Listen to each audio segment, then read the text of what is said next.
Или вратата тук, прекъсваме тока. Така ще пипнем и детето, и престъпниците, причинили тази драма. Чудесно! Официално посрещане! Сега какво?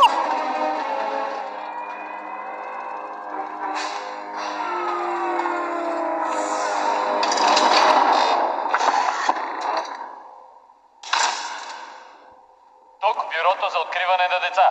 Излезте бавно с детето напред. Добре! Добре! Предаваме се! Ето ни! С детето! Сътруднича ви!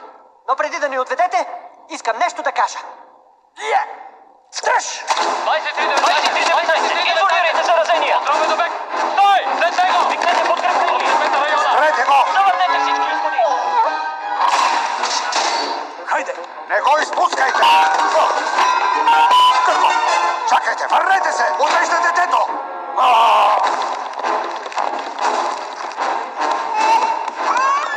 Салиман!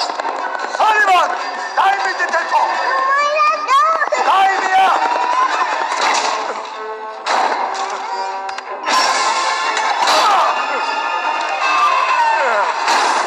Отвори вратата! Отвори вратата!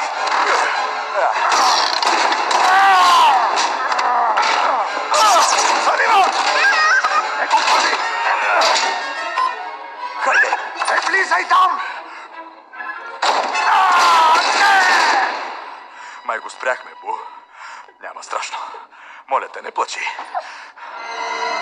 Отиде твърде далеч, Джеймс. Тя си у дома. Просто я оставете. Невъзможно е. Видя твърде много. Както и ти. Не е нужно да го правите. Нямам избор.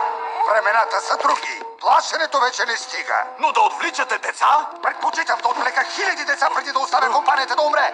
Ще отстраня всеки ход, който се опита да ми попречи. Не! Лека нощ, мамо. Лека нощ, мамо. Край на симулацията.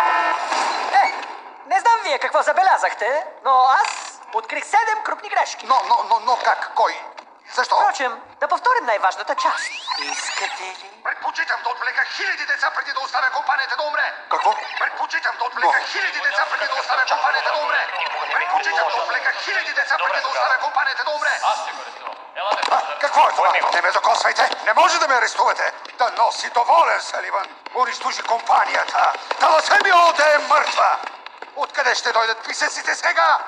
Енергийната криза ще се задълбочава заради теб!